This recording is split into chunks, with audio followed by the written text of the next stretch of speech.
You're probably here because you know about Dark Souls. Today, I'm here to show you the mod that brings the Dark Souls experience to Terraria. This is the Story of Red Cloud, a mod that is heavily inspired by the franchise, recreating classic Dark Souls game mechanics within Terraria and modeling bosses, enemies, and some locations after those found in the games. I didn't build any of this. What you're seeing now is a very tiny piece of the enormous, full-fledged adventure map that is generated when creating a new world with the Story of Red Cloud active in TModLoader. This mod tells a tale, a linear story with the player character as the protagonist, titularly named Red, who has his own thoughts, motivations, and interactions with other characters throughout the game. Let's talk a bit about what makes this mod like Dark Souls, because that's the whole pitch, right?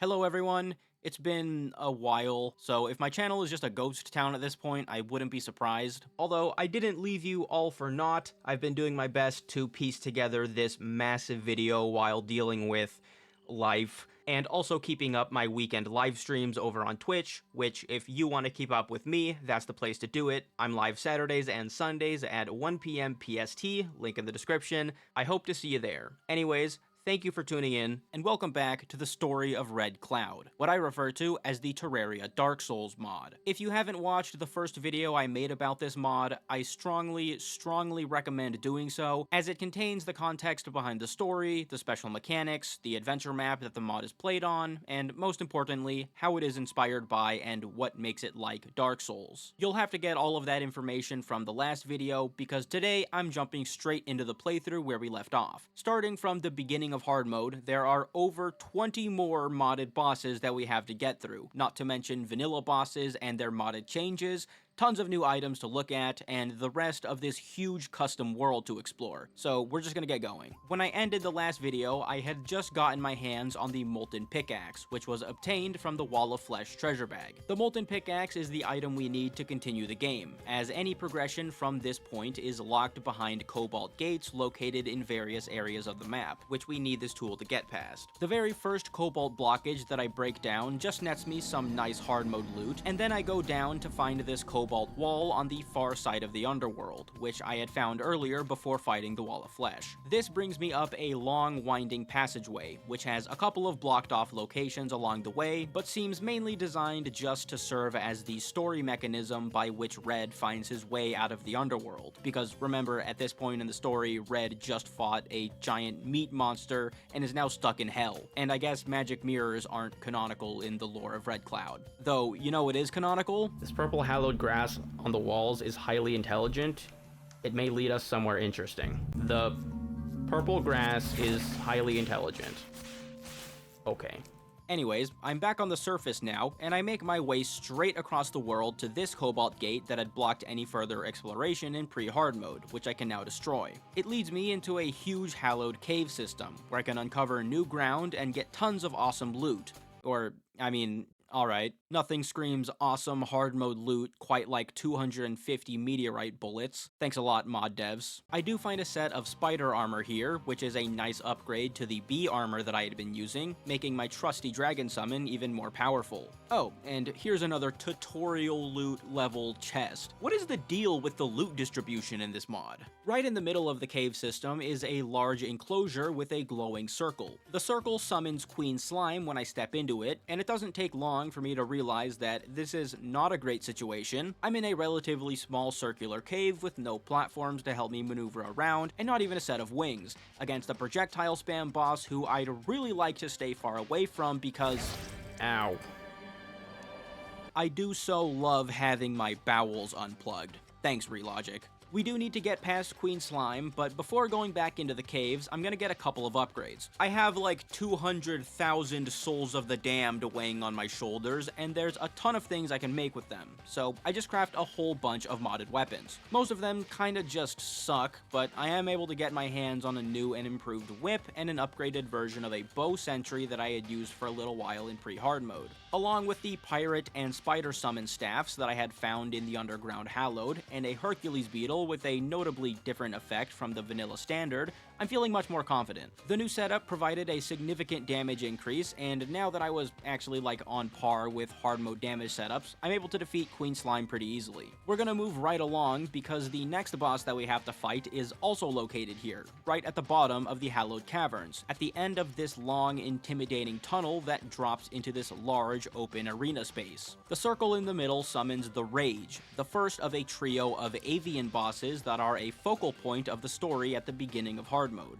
Very early in this fight, I run into a very apparent problem. This boss has an enraged form, which activates if it takes too much damage in a short period of time. In this form, the boss bursts into an inferno, covering the screen with a haze and gaining deadly new attacks like this blast of fire breath. The raging ability is triggered constantly when fighting this boss, easily making it the most difficult challenge so far, and also a very frustrating one, since the constant distortion effect made it very difficult to precisely keep track of the projectiles and the boss itself, and kinda just made the whole experience a little unpleasant. I don't think that the fight was designed to be this obnoxious, because I imagine that it was created to be fought under the effects of the Dark Sign, which is the item that enables the insane custom difficulty modifier in this mod that I discussed in the last video. The Curse of the Dark Sign makes it so that using weapons requires stamina, which is a limited resource that needs to recharge after it has been depleted. This obviously lowers consistent damage output by a lot, and when playing with this mechanic, I would think that the enraged ability of this boss would be activated much less frequently. Whether if it's to try and prevent people from cheesing it, or if it's to make the fight more challenging for players on normal difficulty settings,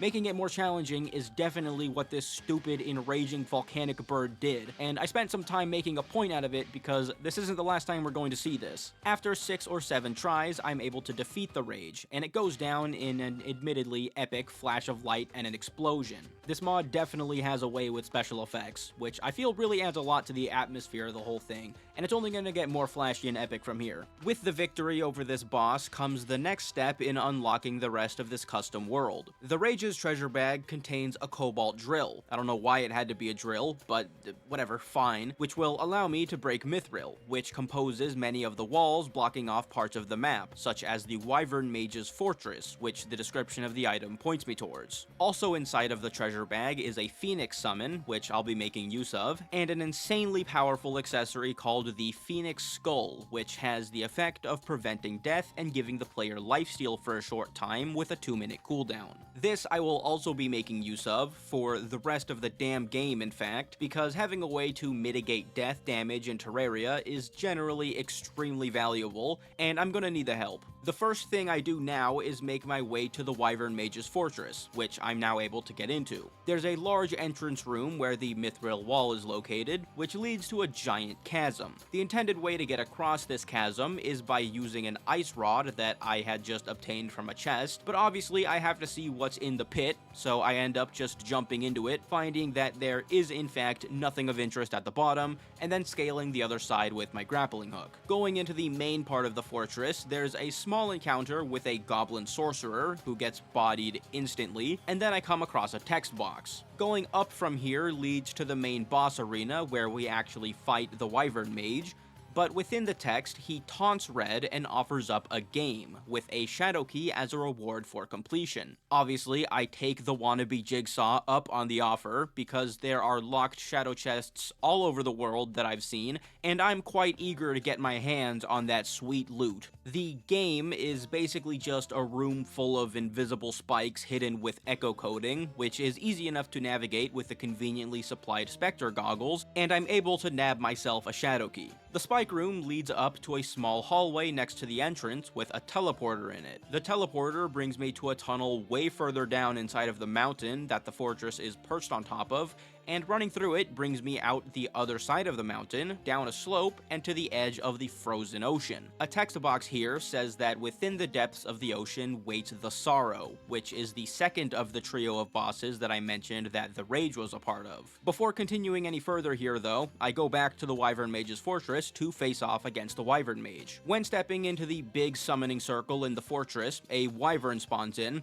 obviously, with the Wyvern Mage himself appearing in the middle of the arena. The Wyvern basically just chases, while the Mage fires spreads of projectiles and casts lightning bolts on top of the player, which do way too much damage. And speaking of way too much damage, on my second attempt at the fight, I made the enormous mistake of charging straight for my Dark Souls, aiming to retrieve them, and running directly into the Wyvern's head, dying instantly and losing the rest of my 86,000 Dark Souls. I suppose I should have expected that running right into the mouth of a giant flying snake would get my body crushed and chomped to bits immediately, but I thought I was playing Terraria, not Dark Souls. That's literally the whole point here though, so I can't really be too mad about it. After that, I realized I had some of the wrong items equipped and decided to give my Phoenix summons a test run, and come back for the third attempt feeling much more confident. This time, the Wyvern goes down very quickly, Phoenixes proving much more effective than pirates against mythical monsters, which definitely makes sense. After the snaky boy is gone, the Wyvern Mage summons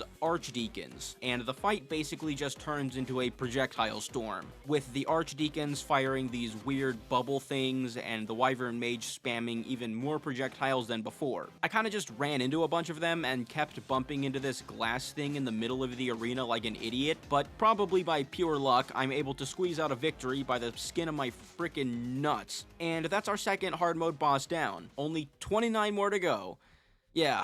The Wyvern Mage's treasure bag drops a couple of interesting items, a new weapon and a mage accessory, but I never end up using any of them, so let's just move on right ahead. The next objective is our lovely next boss that we just learned about, located in the depths of the frozen ocean. But I have some loot calling my name. So before venturing into that part of the map, I retrace my steps, going back into the dungeons that I've already explored to find the locked shadow chests that I've seen in my adventures up to this point. I'm able to unlock them now with my newly gained shadow key, and stack up on life fruit, potions, ammo, and a lot of money. Going back through these areas also opens up a lot of shortcuts throughout the dungeons, which were previously blocked off by the Cobalt and Mithril gates, so it just makes the map more accessible whenever I might need to travel back to these previously discovered locations. Now it's time to get going and dive into the freezing waters of the frozen ocean. Right away, I find a small cave on the way to the bottom, which houses a little ice golem encounter. After beating that, I happen upon a small group of Manowar, which are basically just jellyfish that shoot giant lightning bolts,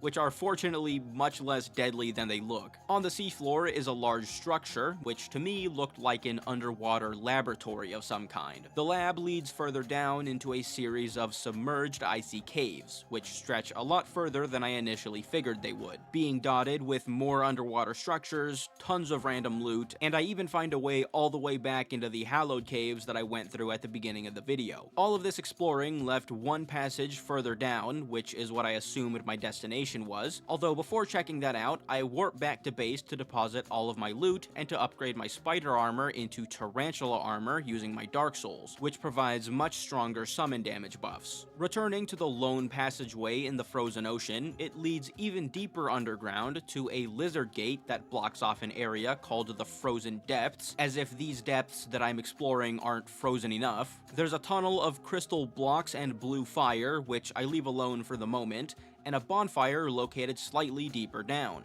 The passage continues and leads all the way into the underworld, for seemingly no reason as it just dead ends here, although I do at least find some nice treasure. After that, I go back to the icy crystal cave entrance, which ends up being our destination. I find my way into a large open space, and have to walk through a college essay's worth of lore with our story's villain Atreides appearing and vanishing in a burst of dark energy and summoning the Sorrow. And yeah, it's another bird. Just like the Rage, this boss enrages when taking damage too fast, and destroys my eyes with the same haze effect. Unlike the Rage, however, the Sorrow is actually a real problem. This was the moment in the playthrough where I got the first taste of what ended up being one of the big issues in the story of Red Cloud. That issue being boss balance. For some reason, the developers decided to make the arena for this boss a lot smaller than that of the previous bird, which ends up making the very similar projectiles it fires all over the place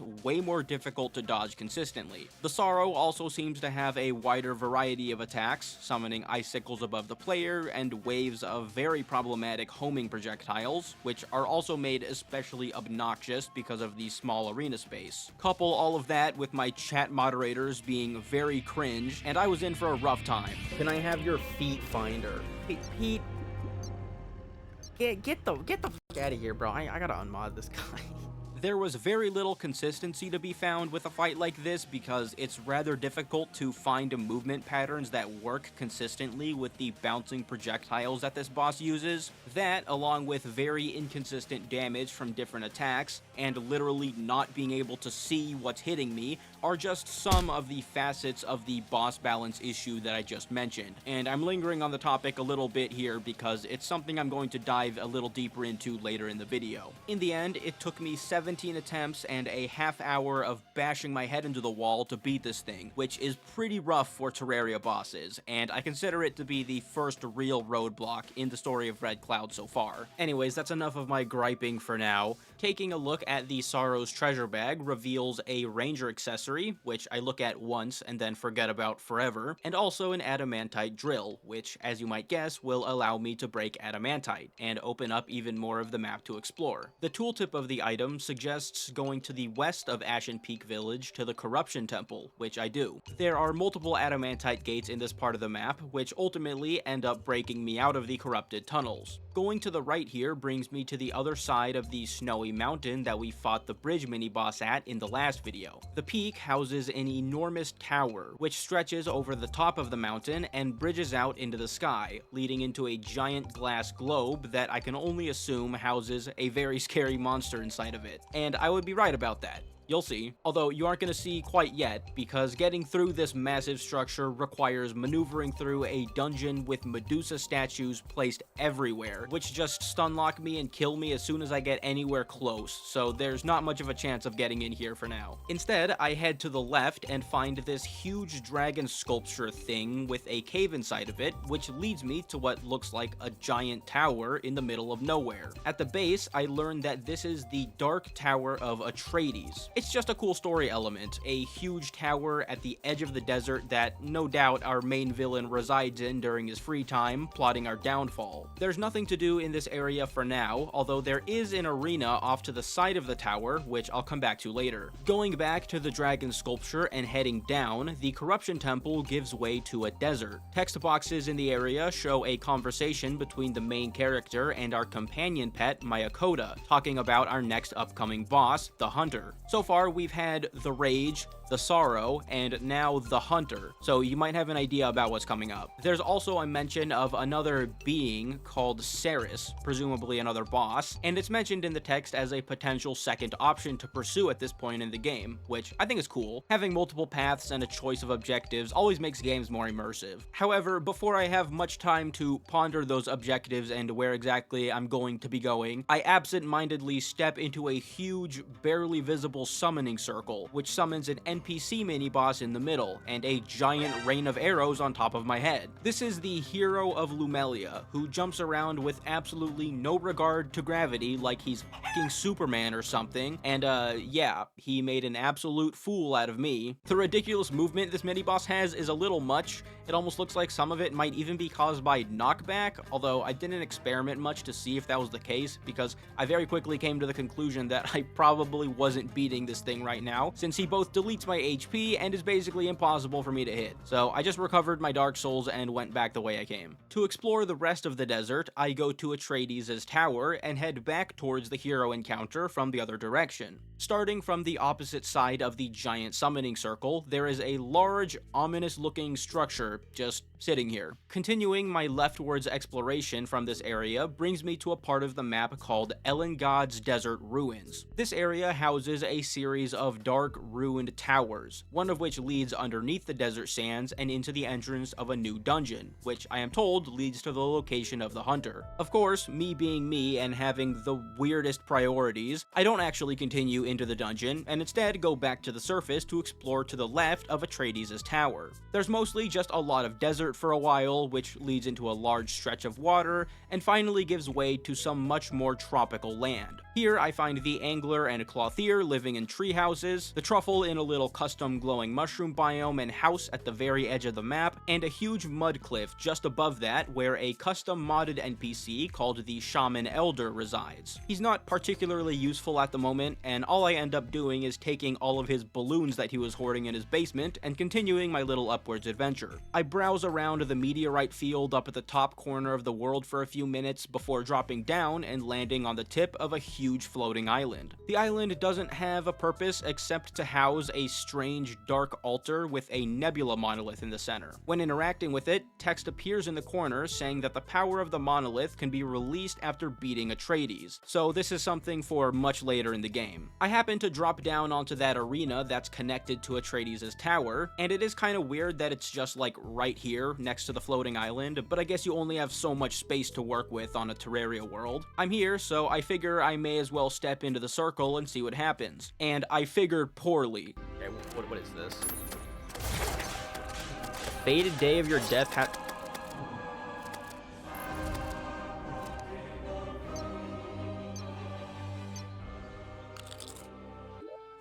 I just wanted to see what it was, and it turned out to be Death, a post-Empress boss that quite literally one-shots me. I grab my souls, save and exit, and leave him alone. I'm not done with my little side quest yet, because there's an ocean below the jungle paradise at the edge of the map that I can check out, which is even recommended to do upon quickly revisiting the dungeon that supposedly leads to our next boss. Diving into it reveals strange underwater coral formations, more lightning jellyfish, and a cave leading to the Tomb of Gwyn. Taking a look at boss checklist finds Gwyn, the Lord of Cinder, at the very bottom. So yeah, this is just right here. We'll come back to it eventually, I guess. Continuing along the seafloor, I come across many ruined, submerged houses, most of which don't really have anything of value inside. The ground begins to descend towards the edge, and I find a meteorite sunk into the sand, and then an actual housing space enclosed in a huge glass bubble with a treasure chest inside. The loot sucks. Next to the glass house is a thick layer of ice, which after mining through it, just reveals another deeper body of water. It drops all the way down to underworld depth, but I am stopped by a mountain of lava, obsidian, and glass, as well as a lizard blockade preventing me from going any further for now. And yeah, that crimson chest is locked, so I return to base, mildly annoyed that this venture didn't actually yield any particularly useful items or upgrades. I can't sulk for too long though, because now it's time to focus on getting to the next boss. To prepare myself for that next venture, I decide to invest in some potions. One really cool aspect of this mod that I haven't mentioned before is the potion system that it has. Pretty much every kind of potion has a permanent variant that can be created using Dark Souls and Eternal Crystals. These permanent potions are exactly what they sound like, items that, while activated, provide the player with the corresponding potion buff permanently. And that's not all, because these permanent potions can actually provide stronger effects than their vanilla counterparts, like this first one that I made. The potency of the effect goes up based on the total number of that type of potion that you've used, with the permanent life force potion here capping at 125% of the base buff, meaning that it gives me 25% extra HP instead of 20% like a normal life force potion. It isn't anything earth-shattering, but it's not insignificant, and it's a permanent stronger buff, which is just really nice to have, and I decided it's finally time for me to actually invest in making some of these. Along with the life force potion, I make a permanent summoning potion, which lets me summon 2 extra minions instead of 1 at maximum potency, and a permanent wrath potion, which provides a 15% damage buff when maxed out as opposed to the normal 10%. I'm able to store these potions in the nifty potion bag that was provided to me at the very start of the game, and now it's time time to get a move on. We've got places to be. I return to the dungeon where my actual objective lies. This is the Cavern of Anguish, aptly named because literally the entire thing is covered in spikes and lava, and that's kind of it. It's miserable. Every square inch of this area hurts you, and the strong modded enemies spawning constantly makes this cave even more annoying to get through. I absolutely cannot be bothered to actually path through this shitfest of a sand tunnel with any precision, and I just end up popping an obsidian skin potion to mitigate the lava damage and brute forcing my way through the spiky areas. The spikes finally abate, giving way to dark brick towers with some loot inside to reward me for my troubles. A little further along, I come to an armor stand, which has a set of tiki armor on it. Tiki armor definitely isn't stronger than my tarantula armor, but the set has its own Dark Souls upgrade, which might be my next big power boost. I'm gonna have to check that out later though, and I continue on into the next room, which, oh boy. Yeah, this is ass. Who thought that putting a bunch of spikes and a venom dart trap storm in a room together was a cool idea? I hate you. I'm able to get through it, and finally come to a fork in the cavern, with one tunnel leading further down, and another going up. The upwards path leads to the bottom of the ocean that I just explored, and opens a connection to it, making a shortcut of sorts. Although who would ever want to take that shortcut, I don't know. Going down brings me through more lava, more tunnels, a long and very cool looking glowing mushroom biome, which finally winds around and leads me up to a stone gate, behind which is the lair of the hunter. A switch just above opens the gate, and the first thing I find is a chest full of hunter potions. Hunter potions.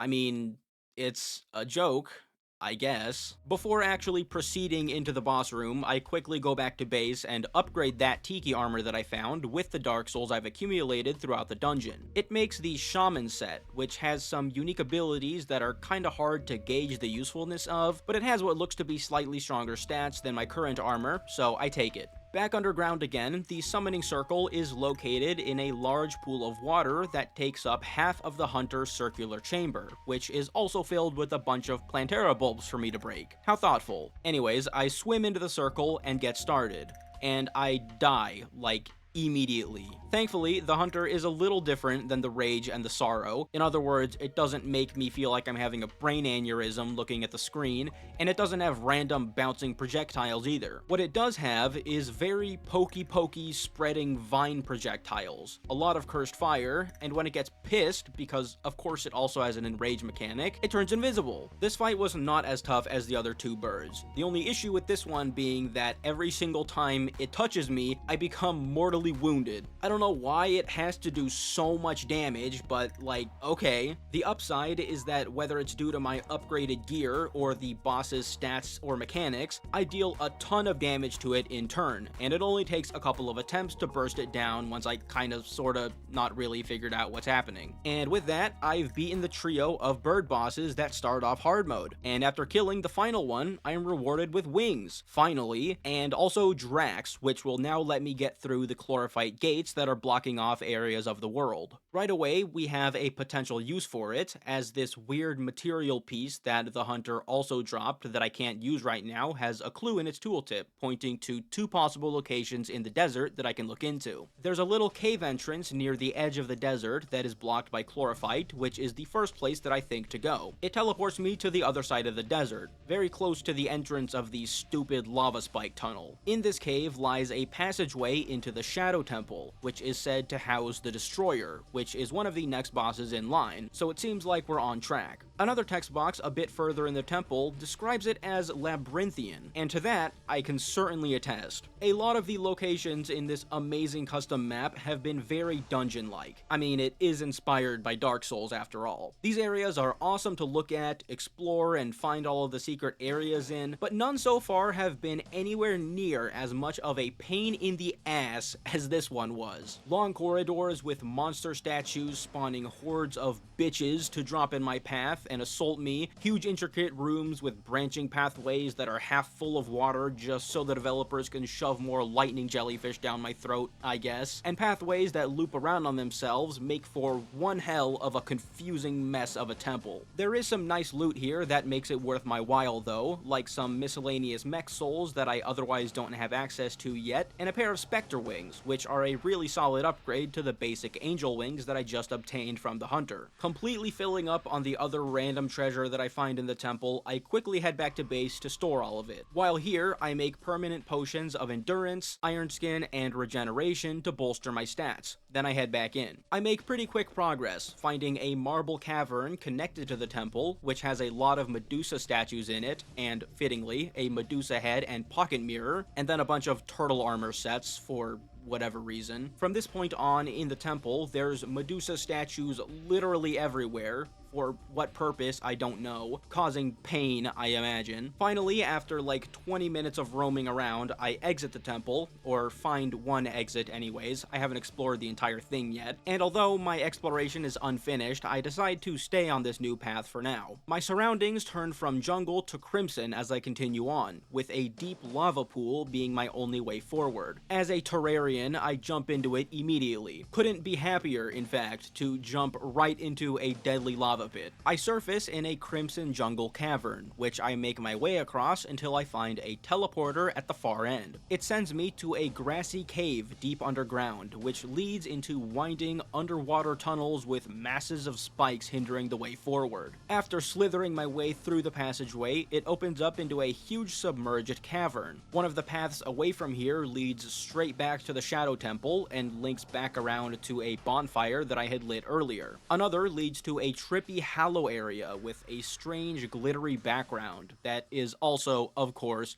filled to the brim with spikes. Eventually, Hallow gives way to desert, and this passage leads all the way up underneath that spooky structure that I came across on the desert surface earlier, which it turns out is called the Temple of the Destroyer. There's a mechanical worm in a chest at the base of the structure, so it looks like I've found what I came here for. I kind of expected to find an actual arena and summoning circle for the Destroyer in the actual, temple structure somewhere, but the summoner will do just as well. Before committing to a fight, I decide to check out some more of the chlorophyte barred locations that I found. I first wrap back around to the hunter's area, because of course I went on a completely separate adventure halfway across the map before unlocking the new progression right next to where I fought the boss. Turns out it's pretty important for the story too, because the protagonist's lost wife, the mechanic, is found jailed up here above the arena. This isn't important in any materialistic way, though there are a couple of hints given through the dialogue boxes that point to some locations that I can check out in order to find upgrades and progress further. Asha, Red's wife, mentioned hallowed gear being available in the caves under the little village that the game started in. I go there next, breaking through the entirely unnecessary amount of chlorophyte blocking off this section of the cave, which rewards me with 4 sets of hallowed armor and a chest full of hallowed weaponry and tools. I switch out my whip, assuming that Durandal is going to be stronger than the whip I made at the start of hard mode, and then dump the rest of the gear in storage, never to see the light of day again. I technically have post-mech boss items at this point, so I figured it's about time I take them on. I find a relatively flat-ish open area where I can properly fight, and I take out the mechanical worm that I just found. I summon the Destroyer, and I'll be honest here, I didn't expect the mechs to be changed much. But they're very different. The Story of Red Cloud developers basically took the Destroyer's laser concept to the absolute maximum level, with huge meshes of lasers sectioning off the screen, what I can only describe as hordes of lasers being aimed right on top of my head, and a rotating laser wheel that requires precise dodge rolls to avoid. At the end of the fight, our favorite metal worm transitions into an awesome final attack where he flies up and does loop-de-loops in the sky for some reason, which is kind of awkward. But while doing that, he spawns a series of these giant double laser, I don't know what the shape is called. It's so flashy and over the top, the Destroyer flinging these giant things at you, and then he concludes the fight with this massive laser light show move before dying to my first attempt. Turns out that despite all of those lasers, the Destroyer wasn't too dangerous, but still it had epic music and a suitably epic fight for this mod. What the fuck, man? The destroyer's treasure bag has a new material in it for later use, and a cute little robot pet. There isn't much else that I get out of beating the first mech, aside from a now available whip recipe that uses Souls of Might, called the Polaris Leash. It's pretty easy to make, so I craft what is hopefully a nice upgrade, and continue onwards. The next thing I want to do is revisit the Earth Temple, or revisit the area around it, at least. There's an adamantite-blocked cave that I had never taken a look at over here, which ends up being another way to get to this submerged temple that I had found in pre-hard mode, which was then blocked by chlorophyte. It's called the Machine Temple, which doesn't mean anything to me now, but it sure will in a little while. The way straight down into the temple is blocked, but the switch is pretty easy to get to, being at the end of yet another underwater spike tunnel just off to the side. Intermission, are excessive amounts of spikes like a Dark Souls thing, or do the developers of this mod just really like to make me bleed? What is with the fascination here? Turns out I really should have asked that after venturing into the main passageway, because literally the entire thing is just lined with spikes and underwater. Awesome. Now, I know I'm like hating on it right now, but there is a neat concept in this little dungeon, despite all the spikes, which is that there are strategically placed blocks that are pretty clearly meant to be grappled onto in order to avoid the spikes, which is a fun idea. I like it. Using these blocks to traverse it, this coral dungeon temple basically just loops back on itself a couple of times while I find switches to unlock a gate near the entrance. The gate leads me through another gauntlet of spikes, which leads me up a spike tunnel, which leads me through another gauntlet of spikes, although at least there's dart traps this time to spice it up, which finally leads me to the bottom of the temple. I walk through a couple of glass tubes into what pretty clearly appears to be a boss arena, although there's no summoning circle to step in, which is a little unexpected considering how most of the arenas in this mod have been designed. Yo, a temple key! Feast of Midas? Far above you, you can see an opening in the room. Maybe that will lead to the way out. Ah! What the fuck, dude? Oh, it's Skeletron. I was like, what is this? It's Skeletron, bro. Oh my, I'm dead. I'm like super dead. Fuck. Okay, that actually jump scared me. I was not expecting that. So yeah, this boss is called the Machine. It's a remastered version of Skeletron Prime, which pretty much takes the concept of a main body and additional external bodies that attack the player and throws everything else about Skeletron Prime out the window. This fight is intense. A little too intense if you ask me. Different types of lasers, giant forks of lightning, rippling explosions, a prime buzzsaw that flies all over the place, a prime welder that draws dangerous molten trails around the arena. This... Oh my god, bruh. All of it is thrown at you constantly, all at the same time, and frankly, it's insane. I think the design of this boss, the visuals, and its place in the temple are awesome. It's not even exceptionally difficult to beat, as I was able to get it on my third try, but it was so chaotic. I can see this fight being potentially very frustrating to deal with, at least if you play the mod on master mode like it's not intended. Like me. But anyways, I beat it, so let's get out of here. The opening at the top of the Machine's arena leads right under the Dryad's little sanctuary that I found in pre-hard mode, where there's a lizard temple door blocking the way into another cave. I just got the temple key, so I'm able to open it, and unsurprisingly, the door leads through a lengthy tunnel, which leads me back around to the area where the City of Gold is located. I'm able to access an area further down with a lever, which rewards me with a bonfire and a passageway continuing downwards. Although before I got the chance to continue, I was reminded by someone in my stream chat to check out the other chlorophyte gates that I've left unbroken, and I figured I should go do that. There's a single other one that I know about at the top of one of the snowy mountains, which turns out to be another entrance into the large tower structure that I had found earlier, which I'm now able to get through with the earlier acquisition of the pocket mirror, rendering the hordes of Medusas completely useless. This mithril construct leads straight down the middle of the mountain, where I get some interesting loot, including a potentially useful sanguine staff. Also this. Fledgling wings. Fledgling wings. I hate this game. A switch in a separate room unlocks a hallway that wraps around the top of the tower, heading straight for the menacing glass globe that we saw earlier, where I finally learn what resides inside. The Triad is legendary for slaying many warriors seeking glory. Do not be foolish. Perhaps we should seek greater power before facing them. The Triad?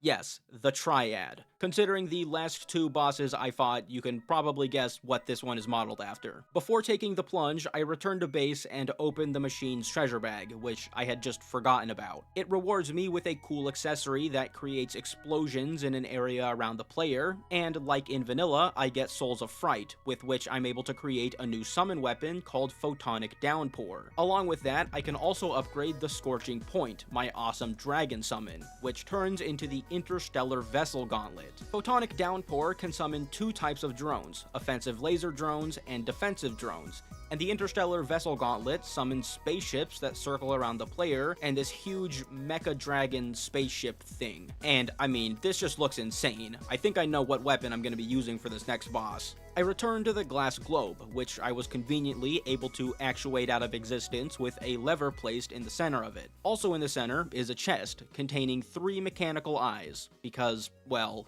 Okay, it said fighting the Triad. Is there gonna be 3 twins? Like, is that the thing? No twins, we have 3 eyes. Oh my... Oh, wow. Holy moly, dude.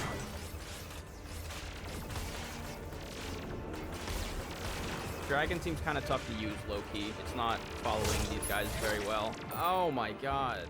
So, I said that the sorrow was a real problem. This fight was a real problem. There is so much happening at once in this boss battle. All 3 mechanical eyeballs throw attacks at you with only a slightly discernible pattern. Some attacks require dodge timings, and some practically cover the screen with projectiles, making this fight a bullet hell unlike any of the others so far in the mod. I get 6 or 7 attempts in, dying repeatedly while barely being able to make a dent in the triplets' HP. When I finally do manage to bring them to about 60% HP, they enter a second phase where Retinazer becomes stationary and immediately erases my existence with an insta-kill death beam. The second phase can start in 3 different ways, with this giant death ray, alternatively Spasmatism aggressively dashing around and shooting fire like he usually does, or the third eyeball, Cataluminance, swinging around the player and leaving a long-lasting trail of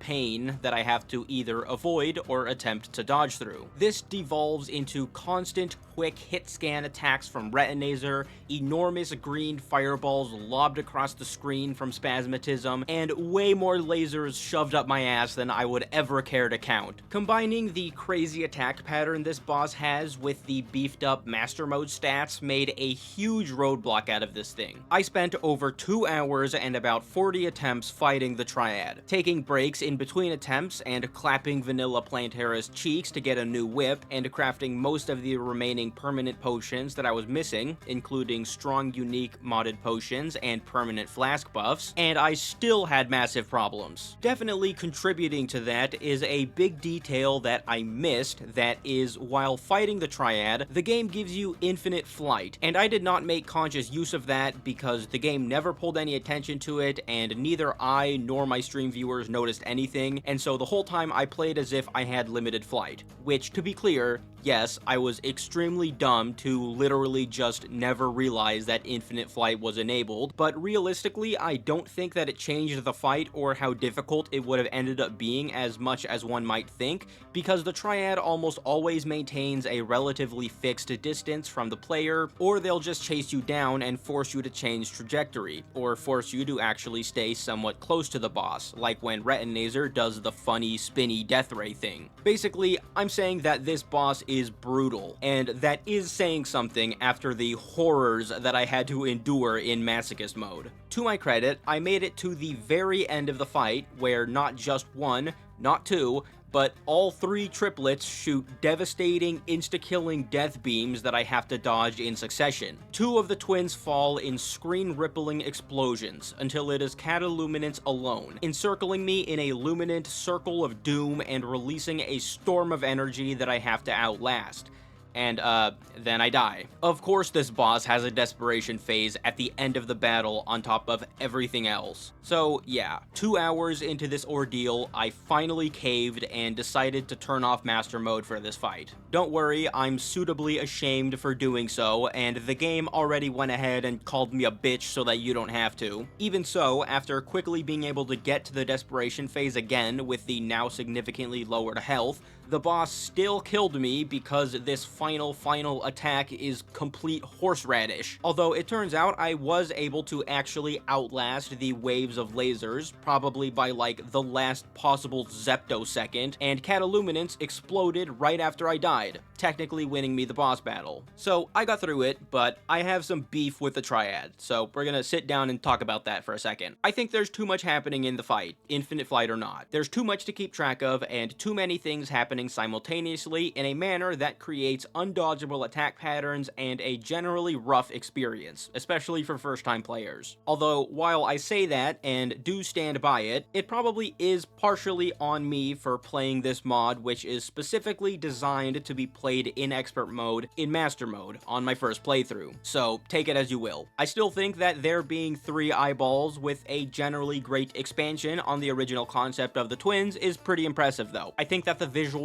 and ideas are pretty well executed. Anyways, moving on from that, I turn Master Mode back on, at least for now, and take a look inside of my treasure bag. It drops a nifty accessory that grants the player a mini Cataluminance trail, Souls of Swyte, like usual, and 4 materials used to make weapons for each of the 4 classes. Since I'm a summoner, the only one I end up using is the Triple Threat, which is probably the best one anyways because it actually summons the Triad to fight for you, complete with glowing special effects, which is awesome. Using the Souls of Swyte, I'm also able to make a quote-unquote peculiar sphere, which is a Pokeball, which summons a Decidueye to help me in battle. This is what Decidueye normally looks like for you non-Pokemon people. It's basically a plant owl that shoots arrows, because anthropomorphism. In the mod, the singular summon gets stronger each time you use the item, and it does some pretty sick damage when maxed out. Alright, now that I've added some powerful new weapons to my arsenal, the next thing to do is to go and find Golem's Temple. Before that though, I actually have to rewind a little bit. Like, literally. Before I had turned off Master Mode and actually completed the Triad battle, I had taken a break and decided to find something else to do while I contemplated how to proceed with the still unbroken challenge. I'm inserting this here now because I didn't want to break up the Triad part of the video. As for what I actually found, there had been another path mentioned when I had originally broken out of the corrupted part of the map into the desert, this being the pursuit of an encounter with another boss called Ceres, which is supposedly an ancient being, or alien of some kind. The first thing I do while trying to locate Ceres is to go back and take care of the hero of Lumelia. He was really easy to defeat this time because obviously I've had some huge upgrades since my last attempt. I had wanted to look at the tunnel that he was guarding to see if it was relevant to my search, but it was covered by lizard blocks that I hadn't seen, so that was a no-go. To actually find where I'm supposed to go, I just end up looking around the map for potential unexplored pathways that I may have left, or the edges of locations that I may have been able to see while exploring other areas, like this spot just below Atreides' tower, and that ended up being exactly where I had to go. I'm actually able to mine through the sand just below the tower, one of the few times in this adventure map where I could freely destroy blocks, and I break into a tunnel that leads straight to the entrance of Ceres' temple. The temple is a super contained gauntlet of rooms filled with spikes, lava, and traps, with switches in each that unlock doors into the other rooms. Funnily enough, none of the traps really ended up mattering though, and I instead got clapped by a random enemy that stuck up behind me. That bastard. Basically, the entire dungeon can fit on my monitor, and I still somehow managed to get lost and need to double back multiple times, but after fumbling around for the switches for a couple minutes, I get through all of the rooms and find myself in a large, very long chamber, which has a summoning circle in the center. Seems like a bit of a weird place to fight a boss in, but I think it makes a little more sense after realizing that Ceres is partially a worm boss. And I'm just gonna go ahead and say it, this fight is weird. There are multiple worms that fly back and forth at the player, accelerating and becoming invulnerable when hit, and releasing dangerous projectiles. In the first phase, each of the worms effectively have 10 HP. They have separate health bars, which each read as 9,000, but take a static 1,000 damage with every hit, except for the second to last hit, which drops them down to 1, and then kills on the next attack. When all of the worms are down, Ceres enters its second phase, turning into Ceres X, what looks like a huge alien cell. It flies around the player and blasts projectiles everywhere, which are pretty easy to dodge but deal really high damage. Ceres X has the same health mechanic as in the first phase, this time taking 16 hits and becoming invulnerable for a short time after each one. It only takes a couple of attempts to beat and is a far cry from the monstrous trio of eyeballs that had been putting me through the ringer, which didn't surprise me too much because judging from Ceres's concept and the visual effects that come with it, it seems as if this fight may have been one of a much earlier design, which is something interesting to keep in mind that I'll address at the end of the video. Anyways, with that over with, I also decide to try and kill Death, the one-shot boss whose arena is connected to Atreides' tower. This also turns out to be a much simpler boss, at least in comparison to the mechs that we've been fighting. Our little Death Reaper boy swings up from under or down from above the player, releasing some relatively inconsequential projectiles as he does, and dealing a ridiculous amount of damage while doing so. He doesn't actually one-shot me anymore though, and has less than 50,000 health for some reason, and that's in Master Mode, so it only takes me 2 attempts to defeat him, much to my surprise. Death's treasure bag is monochromatic with a question mark on it, a simple design which I think kinda fits. Thankfully, this boss actually has some items for me, most of which are not super useful, but its expert mode item is an accessory called the Wild Heroes Crest, which provides some solid statistical buffs that I decide to make use of for the Triad fight, and as I make my way back into the present through the Forgotten City in search of the Golem Temple. Branching off from the city is a pathway through the underground jungle, which brings me to an enormous chamber with a huge sandstone pyramid placed in the center. Looking around the pyramid, I find another offshoot from the chamber that brings me to the entrance of the so-called Moon Temple, which is gated by lizard blocks, so I can't get in there right now. I am able to get inside of the pyramid though, which has a chest inside with a couple of biome keys, telling me I can use one to unlock the Crimson Chest at the bottom of the Western Ocean to get a lava protection charm, which is really specific, so alright, I guess I'll make sure to do that later. The pyramid also has a teleporter in the center, which sends me off into the unknown, depositing me right in front of the Golem Temple. How kind! Now that I've found it, I light the bonfire situated right in front of the temple, and then go back to base to get the temple key that I got from Plantera. I'm able to unlock the door, and I'm told that I need 2 large rubies to progress further.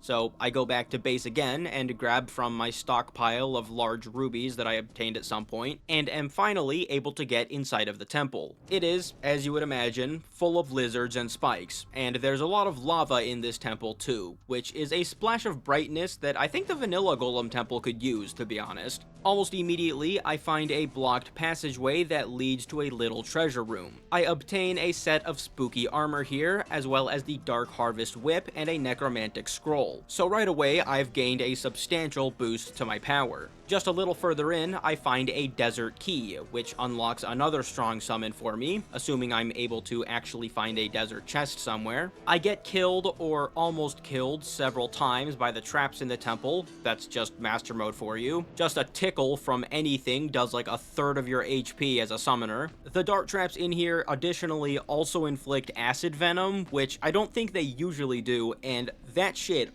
hurts, man. I do have to give it to the devs, they sure do know how to make an annoying dungeon. And along with it being rather obnoxious, this temple is also gigantic. But fortunately, I'm finally able to make it to the end without too much trouble, all things considered. As in, I didn't die a million times. Here at the bottom of the massive structure, there's a little rest spot with a bed for setting a spawn point, connected to a hallway with a shaft dropping down into the Golem's arena. There's also a teleporter here at the end of the hallway, which links to another teleporter in the middle of nowhere, which has a second switch that sends me me into a UFO, or that's what I assume this thing made out of Martian plating at the top of space is meant to be. No clue why the Golem Temple is the location with a teleporter linked to a UFO, but I obtained some nice items, so who cares? After grabbing the loot, I teleport back, ready to begin the fight. Golem in this mod isn't drastically different, but he does have a couple of new changes. For one, he has approximately way more health than he's supposed to, more than double that of Master Mode Golem. His fists also don't have a hitbox in his first phase, lowering my potential damage output, and the fireballs that he shoots in the second phase move much faster than they usually do. On top of that, he summons solar pillar enemies during the fight, because why not? And it sounds like I'm making a big deal about it, but in the end, I suppose that all of these Golem buffs are quite warranted, because I still beat him on the first try. So yeah, moving on. The arena room leads to a small area outside of the temple with an ominous looking tunnel that is inaccessible as of now, and a hint about where to go next, which is Atreides' tower, or somewhere near it at least. This little cave continues to the west and just ends up linking back to the big tunnel at the edge of the underworld that led me back up to the surface at the beginning of the video, so nothing else to see here. Going back to base and opening Golem's treasure bag, I obtain another one of those weird boss materials, which again hints towards Atreides' tower, and a broken pick saw, which straight up tells me that if I want to break lizard bricks, I have to beat Atreides. So the mysteries of the lizard gates still remain hidden. Looking for the next thing to do, there doesn't appear to be a way to do the Pumpkin and Frost Moon events, which I normally do after Golem, and that leaves the few objectives I can pursue being Duke Fishron, the Empress of Light, as well as going straight for Atreides himself. Curious, I follow the hints that I received after fighting Golem, and I'm able to find a structure called Atreides' Temple that is right above his tower. This temple contains a chest with 99 dark and light shards, which I'm able to combine with the boss crest materials I've been accumulating in order to make Atreides' summon item, the Mind Cube. I don't actually do anything with it for the moment, since considering Atreides comes after Duke Fishron and Empress on the boss checklist, I don't actually want to face him yet, and decide to go after the other two bosses first. I briefly looked into fighting Fishron, but I ran into some difficulties which weren't even related to the fight, although I had some issues with that too, and I'll get back to that. But first I decide to go after the Empress of Light, which I figure is actually better to do first regardless, because the Soaring Insignia is just an awesome item, and I want it. The arena we fight her in is located above Ashen Peak Village, which I get to by jumping from the Deerclops' giant floating iceberg. I fall onto the sky ruins of the Empress of Light, getting some Golem Empress of Light fanfic, which is cool I guess, and am rewarded with a desert chest and inside the desert tiger staff, giving me another strong summon to add to my arsenal. Then I explore the hovering ruins. Let's see, is there anything below on the bottom of this island? Like Okay? No, stop that. No, we're not doing that. No, quit it. The Empress's summoning circle happens to extend below the island, and I had stepped into it by accident. I now do it again, purposefully, this time making sure that it is of the hour for my demons to come out from under the bed. Surprisingly, rather pleasantly so, the Empress of Light is completely normal, except that she has 350,000 HP. For reference, Master Mode Moonlord has 277,000 HP. So the mod devs basically just turned Empress into an absolute slogfest, for reasons I do not understand. She's still a very easy boss, assuming that you know her attack patterns well enough, but she's still able to catch me out a couple of times simply because the fight is so much longer than it usually is. Switching from the Triad Summon to the Xeno Staff after a few attempts gives me a significant damage boost, which helps a lot, although because I'm dumb, I still found myself in a do-or-die situation, reaching 4:30 AM, where the Empress transitions into daytime mode with almost 30,000 HP still remaining.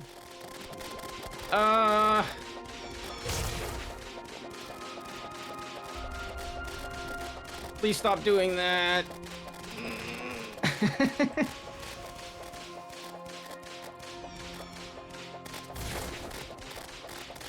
Okay, we're fine.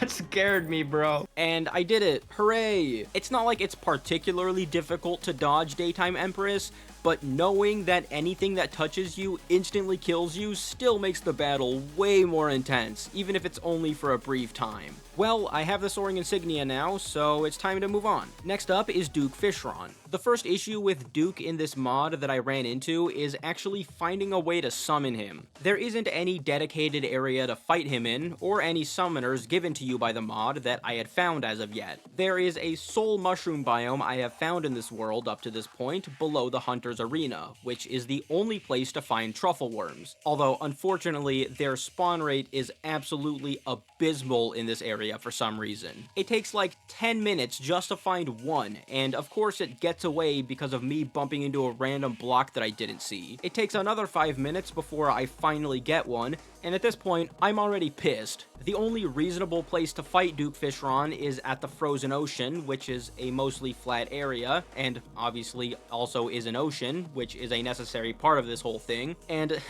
oh wow, would you look at that? He has 232,000 HP. Isn't that fun? Similar to the Empress, this actually isn't that big of a deal for the most part, but while Empress doesn't change too much throughout her fight, Duke Fishron has the actual biggest piece of shit third phase in vanilla Terraria, and when he has over 2 times as much HP as he usually does, that can actually be a bit of a problem. Because of how much of a pain it is to farm truffle worms in this mod, I was actually considering just skipping Fishron. But fortunately, with a hint from chat, I was able to get to a hidden chest under these tree houses at the Western Ocean, which has 10 truffle worms in it. So, I've got 10 attempts left in me, and that's it. That's all the mod gave me. Dead. Dead because I reached a toe out of the ocean biome and enraged him at the very end of the fight. I'm pissed. Dead. I lost 300,000 Dark Souls because I forgot to pick them up again after the last fight.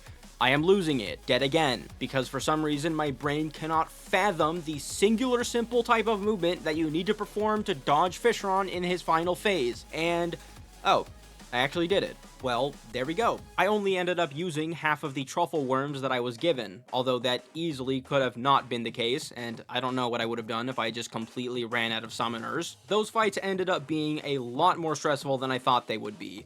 I guess Duke Fishron is just the kind of boss that does that to you. I get the Tempest Staff from his treasure bag, which is the only item I was looking for from Duke, so I'm able to pivot directly to the next objective, which is finally Atreides. This is, for all intents and purposes, the final boss with which the main story that you play through in this mod is concerned. To perform the fight, I return to Atreides' temple, since it seems a fitting location in which to fight its namesake. I use the Mind Cube to summon the boss, and immediately something feels kind of off. There isn't a whole lot happening, mostly just these damned souls circling around, which reveal Atreides' figure in the middle of them once I've depleted their health. Both Atreides and the souls have very little health, and kinda just shoot a bunch of random projectiles and go through multiple, mostly inconsequential phases. At the final phase, a shadow dragon is summoned, which dies immediately, and Atreides then just uses another variety of super basic and generally easy to dodge projectiles to attack me. All of this being considered, I figured pretty quickly that this probably was not the actual Atreides battle, and yeah,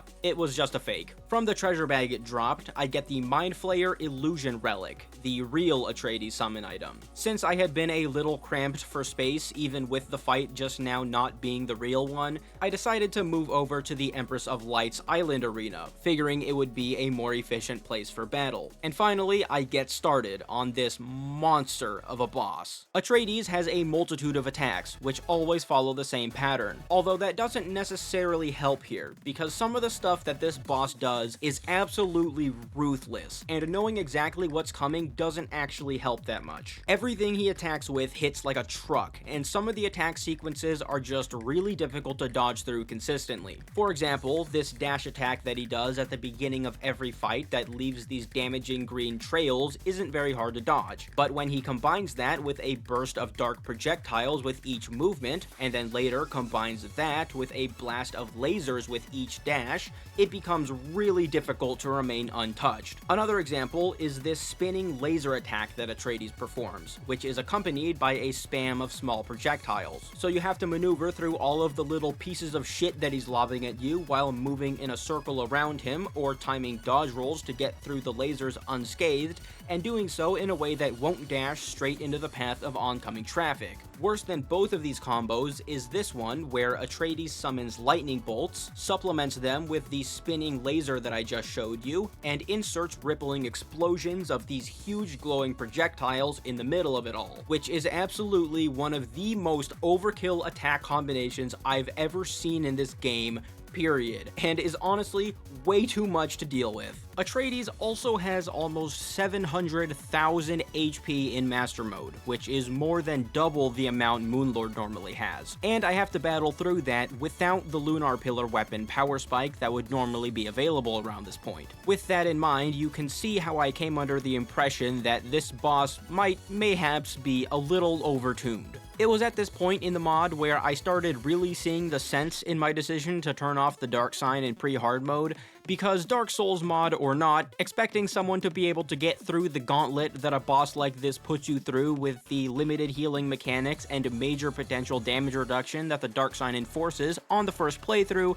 is kind of absurd. It would have been cool to go through the whole mod in Master Mode with the Dark Sign just for the achievement of doing so, which I'm sure is possible, but the point in my playing and streaming this mod was to experience the world that the devs have built, not to grind out singular bosses over entire streams, which, yeah, this fight was getting there. I was at an hour and a half of attempts with only some minimal breaks to switch around some equipment before I decided to switch the game into expert mode. And I have to be honest, I'm glad that I did that, because even with a drop in health of more than 200,000, this boss was still insane. There's just too many projectiles in some of Atreides' attacks. Whether it's expert or master, the barrages of objects he shoots at you are too much to follow perfectly, at least without some serious practice, and small mistakes do compound very easily and lead to quick deaths. Even after switching to expert mode relatively early on, it still took me nearly 2.5 hours to reach Atreides' final phase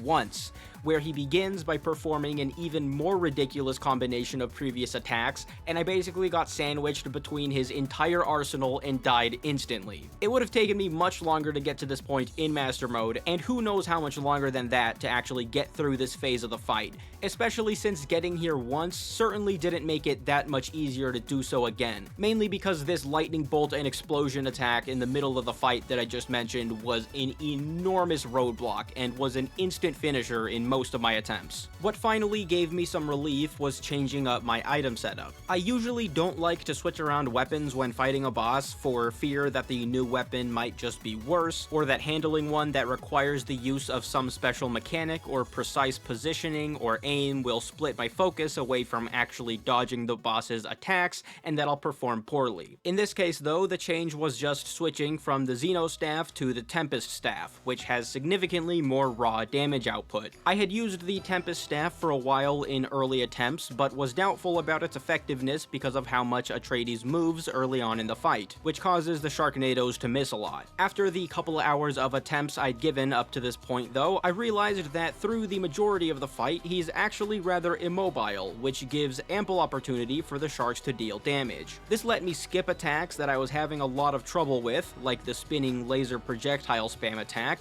resulting in an overall faster fight, with less annoying bullshit, which makes it overall a less intensive challenge. Within only a couple of attempts of my weapon switch, I'm able to burn Atreides down to his very last hit point, but get caught by a final bout of attacks, dying before I'm able to finish him off. I die several more times, every time to the same dumb, overtuned attack, before I finally get in an attempt where I'm able to get through all of the lightning and fire and into the final phase without triggering my revive accessory. This lets me heal when I finally do get dropped to 0, and bank up enough HP that I can actually tank the shit that Atreides throws at the fan and blows up all over me. I'm able to remain standing as he self-destructs and tears a hole in reality, which is creepy and unnecessary, and also gives the sun a rather unsettling face, which I'm not really sure how to feel about.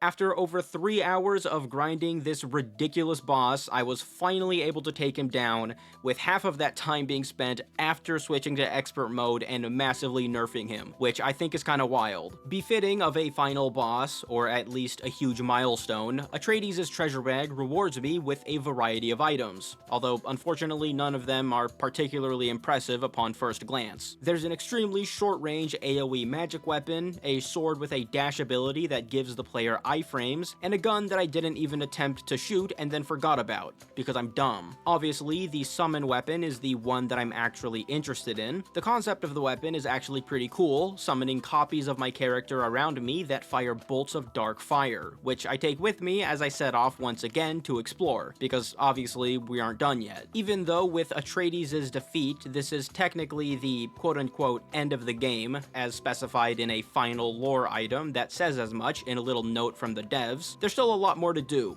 and by that I mean more places to explore and more bosses to defeat. Before I actually get into that, I'm going to show you something here that I only found near the very end of the game, which gives some context to the boss hunt that I'm about to go on. The Shaman Elder NPC high on the cliff face at the western edge of the world does actually have a purpose, which is to give the player information about the upcoming trials after Atreides is defeated. That big weird hole in the sky? Yeah, that's a portal to the Abyss, which has unleashed even more horrible monsters in the wake of Atreides' death, and I'll explain a little bit about what the Abyss is supposed to be later. To close the portal, I have to beat the elemental fiends of water, earth, and fire. I also have to defeat 4 other foes, which are deemed Lords of the Abyss, and if I'm able to do so, I can face the final boss, Gwyn, Lord of Cinder. And that essentially makes up our overall objectives for Super Hard Mode, which is just what the unofficial wiki calls this post-Atreides part of the game, so I'm gonna go with that. There's been blockades of lizard bricks all over the map that I've pointed out when they appear, and with the thoughtful reward of another annoying drill that was inside of Atreides' treasure bag, I'm finally able to break the lizard bricks and find the secrets that lay behind them. Although, with that goal in mind, the first big post-game surprise isn't even behind a gate of lizard bricks. The first thing I do is open a gate near the bottom of the giant chasm that I explored in and around in the first Story of Red Cloud video, but before I'm able to make much headway, I accidentally break a Plantera bulb that was just hanging around with my whip. I don't know why it was there or how that happened, but enraged Plantera came swooping in and I noped the heck out of there real quick. Then I re-enter the world and spawn back in the Deerclops' space cave, which is where I had been spawning to more easily get back to the floating ruins and fight Atreides. I jump down from the island, and as I drop, the village comes under attack. A Hellkite dragon swoops down from the sky above the village, and as I'm understandably caught off guard and unprepared, I get eviscerated. I think this is just meant to be something that happens in the aftermath of Atreides' defeat, like the dragon came out of the Abyss portal or something, and so now every time I try to fly above the village, this thing spawns, which is a little annoying, so I need to get rid of it. The Hellkite dragon is way weaker than Atreides, even though it is fought after beating Atreides, which just shows how nuts that boss was, although it still proves to be annoying because the dragon rains fireballs and meteors from the sky and has a fire breath attack with ridiculous range, which forces me to loop it because of its own looping movement. It killed me a couple of times, although turns out that the only real reason for that was because I was fighting on the island, and trying again in the open sky, I just fly complete circles around the dragon over and over again, and he goes down with a fairly unimpressive showing. For the first time in a while, I get a really awesome item out of a boss treasure bag, being a sword called the World Ender. It's basically just a giant sword with 1000 base damage that can't crit, but has a right-click ability that creates zones in the direction of the swing that have a 100% crit chance. The damage is overkill and dumb, and it's probably a pretty bad weapon in reality, but it's fun and is a League of Legends reference, which I thought was pretty cool. I keep the sword with me and do actually find a use for it, which I'll show off in a bit. Now that there isn't a dragon hovering over my home village, I decide to go and check out some more new locations. At the top of one of the mountains that the Wyvern Mage's fortress is built on, there is a lizard gate blocking a cave straight through the mountain peak that I hadn't actually found before at all, and just came across by chance while flying around this area. At first glance, there doesn't seem to be anything actually here, but when putting on the Spectre goggles that I've been keeping with me, it reveals a huge structure called the Glass Prison. This prison appears to house a giant arena to the left that I can't access, and has a teleporter at the top that is blocked by a wall that I need a large sapphire to open. So as we've had to do many times in this mod, we'll have to come back to it later. I also revisit the Tomb of Gwyn, who, as I mentioned much earlier in the video, is the technical final boss of the mod. Within the tomb is a large staircase heading down, past several floating illusions of what are presumably upcoming bosses. It leads to a closed-off room with a summoning circle inside of it, and so from what I can infer, it looks like beating these several other bosses is going to essentially be the key to unlocking this final room and boss fight. So again, we're gonna have to come back later. At this point, my stream chat had told me that it might be a good idea to go and fight the pillars, which I agreed with, as the pillar weapons would certainly be a large upgrade to what I was currently using. I hadn't immediately gone for the pillars because, well, I didn't know how to spawn them. The lunatic cultist does make an appearance in Skeletron's underground arena, and you can fight him there, but the pillars don't actually spawn when he's killed. This is because the pillars have very specific spawn locations in this mod. There are monoliths for each of the pillars found in different locations above the surface, and these are used to summon them, though this can only be done once Atreides has been defeated. The main pillar I want to do is the Stardust pillar, obviously, so that I can get some stronger summons. There's a large floating island on the far right of the world, which I had found earlier after passing through the Wyvern Mage's fortress. That just wasn't important at the time, but I now return to it, as resting on top of this island is the Stardust monolith. Using it summons the pillar, which doesn't end up being any sort of real threat, since as far as I can tell, the pillars themselves are unchanged in this mod. I take it down fairly quickly, and I'm rewarded with my precious Stardust fragments, and also a lot of Dark Souls from the enemies, which is actually kind of important, since at this point I've lost over 500,000 Dark Souls easily, simply because of forgetfulness when dying to bosses repeatedly and not collecting my souls before getting killed a second time. That's really not good, because while I haven't been using a ton of Dark Souls up to this point, I will need a large chunk of them in order to get some very strong endgame items coming up. Anyways, after beating the Stardust pillar, I go back to base. I'm able to upgrade my modded boots, which at this point are also my wings, with some Dark Souls and a Soul of Atreides, which is a material that his treasure bag dropped that I hadn't made use of until now. I make the Stardust Dragon Staff, not bothering with the Stardust Cell Staff, since in my experience it's not as effective of a weapon. Taking my new upgrade and foregoing the battle with the other pillars for now, I finally make my way towards my next main objective. Next to the arena that I fought the Sorrow in at the bottom of the frozen ocean, there's a lizard gate, which leads me on a little jog through the frozen depths. There isn't too much to see, and not much in the way of loot in these caves, but it does lead me to a large boss room. Stepping into the summoning circle brings forth Seth the Scaleless. Seth the Scaleless is a boss in Dark Souls, appearing in the first game, with lore extending into Dark Souls 2 and 3. This is another dragon boss, so I have to deal with an obnoxious breath attack again, as well as raining blue projectiles and clumps of ice shards being dropped from the ceiling and flung at me from the sides, which very quickly annihilates me on my first couple of attempts. Seth's gimmick in his fight is that when he reaches around half HP, he will start summoning these primordial crystals, which render him invulnerable, prolonging the fight for what ends up being a pretty significant chunk of time. Fortunately for me, Seth has a rather large weakness, which I call Worm Boss Syndrome. Remember that cool World Ender sword that I got from the last boss? I thought, hey, multi-segmented boss, massive sword with huge guaranteed critical hit zones, let me cook. I took a set of beetle armor out of my storage, along with a fire gauntlet and warrior emblem to boost my melee damage. Then I just went brain dead all in with the World Ender on this thing. 400,000 HP. I think it's supposed to be pretty bulky, but in this case it's not. Doing up to 37 or 38,000 damage per second is a pretty sure way to put a boss of this caliber away instantly, and that's exactly what happened. Seth's treasure bag contains some materials that I can't really use yet, and also gave me a pair of wings and a ring accessory. The wings are really good, providing limitless flight, very precise flight control, and the ability to walk on air. Like, literally, it's a hover, but the player character does the running animation while using it, which is kind of cute. The ring looks like a decent defensive item, although I do like my current accessory setup, so I decided to just keep it on me for now in case an occasion arises where I may want to make use of it. Before going out exploring again, I first gear up and get what is probably an important armor upgrade, called the Dragoon armor. Admittedly, I'm probably a huge fool for not getting this armor earlier, and it might have been able to save me a lot of pain up to this point. Dragoon armor is the third tier upgrade of the hero armor, which I received at nearly the very start of the game, after beating the Eye of Cthulhu. I had largely forgotten about it until now, but the Dragoon armor has been available since after defeating the mech bosses, and is basically the all-purpose main armor set of the mod. So,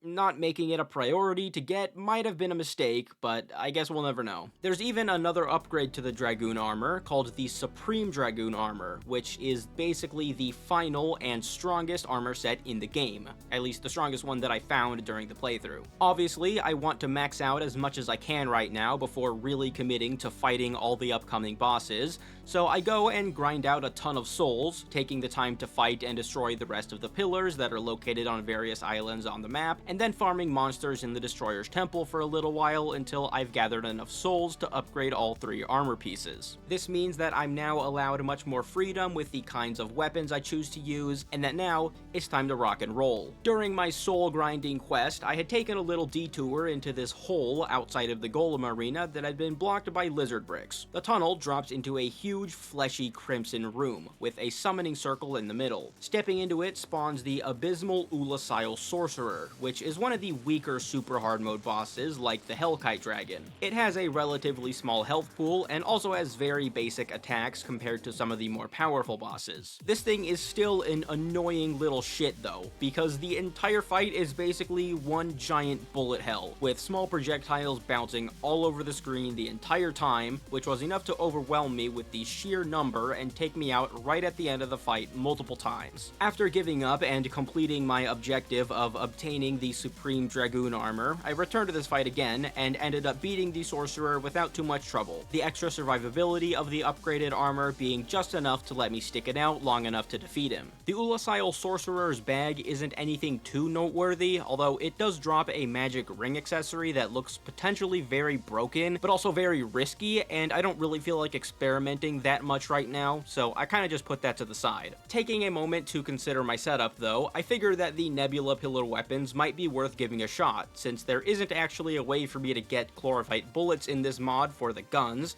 I don't feel like using close-range melee weapons, and I want some kind of homing weapon to be able to more effectively deal with these NPC-style bosses that keep showing up. So I make the Nebula Blaze and Arcanum, and switch my damage accessories with magic-boosting ones, which is something I end up sticking with for a little while, and is certainly a huge help with the next objective, which is a boss called Blight. Blight is said to be located at the edge of the frozen ocean, so I head right over, running across the expanse of ice to see what I can find. There's this creepy abyss fissure thing that didn't have a purpose before this point in the game, but looking at it now, this seems to be the reason it's here, as now there's a boss summoning circle on top of it. Stepping into the circle spawns Blight, this glowing blue particle monster, which only ends up having 4 attacks, utilizing these fiery blue projectiles, alternating between heavy streams, swirling bullet hells, homing bursts, and deluges of blue fireballs that rain from the sky. This boss, being one of the main post-game bosses like Seth, is very strong, with almost 400,000 HP. I had actually found Blight initially a while back, before even beating Seth, and it kinda wrecked me because I really just didn't have enough damage at the time, but after getting the armor upgrades, and especially with the use of the Nebula Arcanum, he kinda just melts way too fast to actually wear me down with his attacks, and I'm able to defeat Blight very quickly.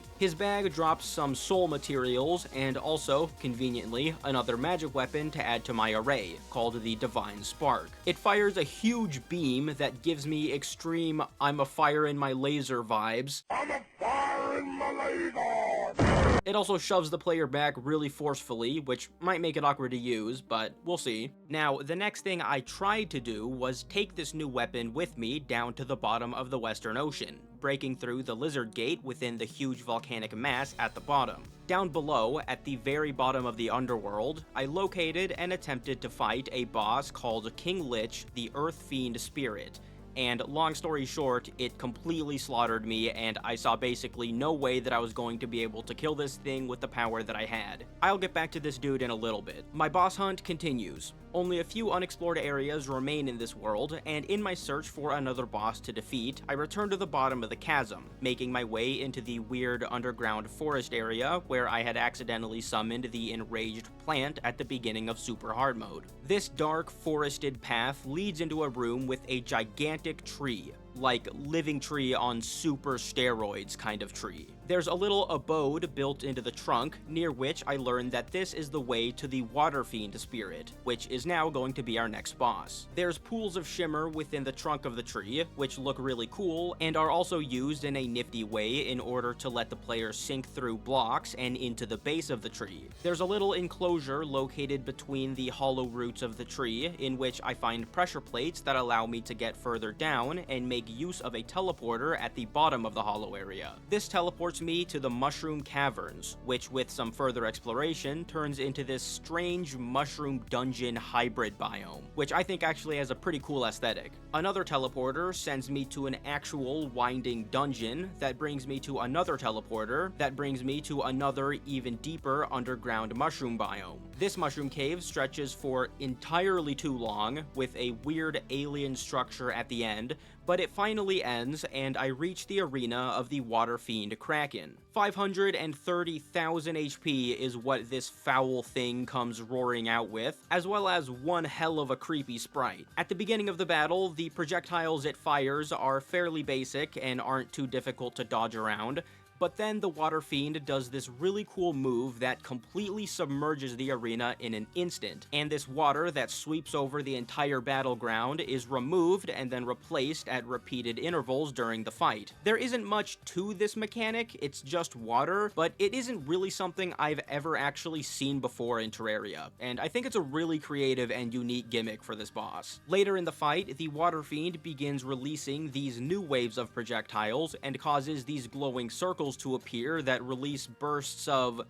black stuff, which in the context of a tentacle water monster, I would imagine is ink, or is supposed to be like ink in some way. Supporting that theory is the fact that when hit by the ink, it inflicts a blindness debuff, which makes sense if you were to get hit in the face by a huge blast of ink. Even with all of the attacks combined, this boss is not actually too bad. It's a little chaotic, but not too brutal, and I like the concepts and ideas behind the fight mechanics and visuals. I managed to defeat it in just a few attempts, although I think that's less to do with the boss being relatively easy and more to do with the Nebula Arcanum being an absolutely cracked weapon when used on things that it can actually track effectively. Anyways, the boss goes down. Checking out the loot that the Kraken gave me, it isn't really anything super flashy or interesting or even seemingly effective, so I just store all of it away and work on figuring out my next move. That next move ends up being a return to the desert, where a lizard gate is located in the center, heading straight downward. Unsurprisingly at this point, the path forward leads me through some fancy tunnels and ultimately to a teleporter. The teleporter sends me to an area called the Catacombs, which is a long dungeon full of Medusa statues that resembles the look of the Drowned Catacombs, the pre-hard mode dungeon where I fought Pinwheel. Not too difficult to traverse this area, although there are a lot of annoying Nebula Pillar enemies that spawn here, just for fun. Near the very end of this dungeon is a little one-tile maze that I have to guide a magical bolt through to hit a pressure plate, much like the similar precision tests in the Drowned Catacombs, but a lot more annoying.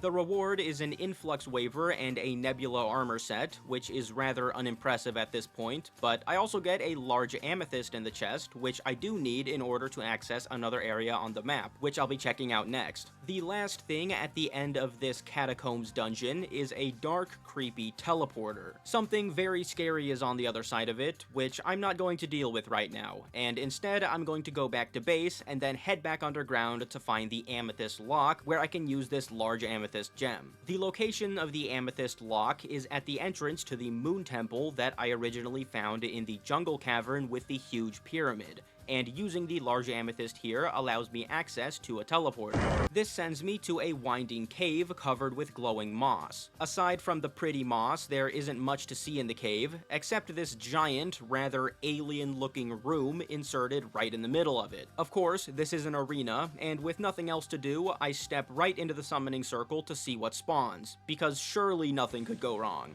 This thing is what pulls up. This monster called Chaos, which is honestly not all that intimidating, as opposed to what its name would suggest. The boss is statistically middle of the road, with the fight mostly consisting of fireballs bouncing around the lower half of the arena and glowing bolts that are released in all directions, with Chaos himself careening around the arena with about the most archaic flying animation you can think of. And that's actually just the majority of the fight. Chaos will cause ice shards to fly across the bottom of the arena, explosions of fire on the walls, and he shoots some other random projectiles, but most of them are completely inconsequential, and I mean, the point is that this boss is really easy. I do die once by taking a lot of damage at the beginning of the fight on the first attempt because of not knowing what to expect, but coming back around for a second try gets me a better fight, and I'm able to take down Chaos pretty easily. Chaos's treasure bag actually holds an extremely powerful item, along with a soul specific to Chaos and a magic book with a really boring looking attack. Inside of the bag is the Elfin Bow, a fast-firing bow that turns normal arrows into special homing arrows that go through walls. The weapon has high single target damage, and with it being so easy to use, it seems like a no-brainer to utilize against the final bosses that I have to deal with, so I switch my setup a bit and decide to rock with the bow for a while. The area that I explored directly after this is called the Molten Sky Temple, which is a huge structure at the bottom of the underworld that can be reached directly from the arena of either the Water Fiend or the Earth Fiend. The temple had an awesome design, especially on the minimap where you can see these huge lava veins running through the whole thing.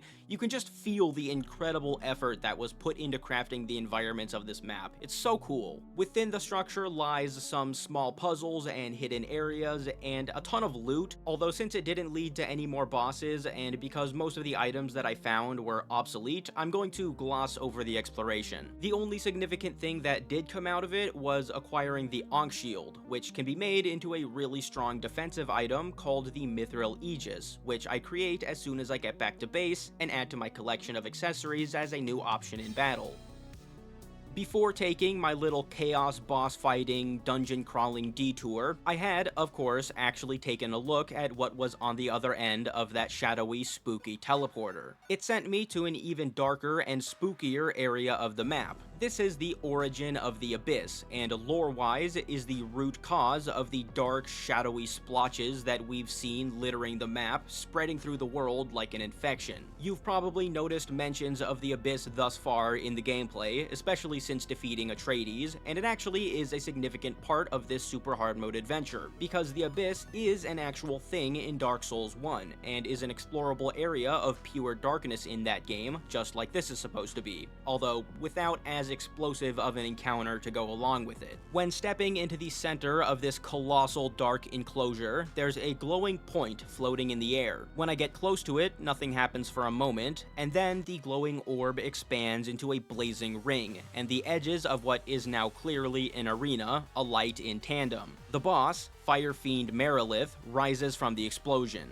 This fight goes out of control immediately. These expanding rings of fire are instantly overwhelming, they're impossible to avoid, and dodge rolling through all of them is incredibly difficult. Following this barrage are swarms of fireballs, and as is to be expected at this point, more flashy lightning bolts. After a certain HP threshold is reached, the boss centers itself in the middle of the arena, firing a flurry of golden projectiles in all directions, which are accompanied by lightning bolts and a wind that blows me away from the boss, and ultimately into the flaming wall and my demise. That is what happened before going and fighting Chaos, and you can imagine why I may have wanted to find something else to do first. I'm feeling a lot more confident as I come back with my new weapon, although that definitely doesn't mean it's going to be easy. Though I have some high damage output, this boss has 700,000 HP, and has a couple more tricks up its sleeve. Namely, after the central bullet hell attack, the Fire Fiend unleashes this. what I can only describe as a cheat attack that you would only usually see on a meme boss of some kind. It literally just covers the whole screen with lightning bolts, making it essentially impossible to avoid taking damage. Although, to be fair, the lightning doesn't actually do that much damage itself. It still kills me a few times, because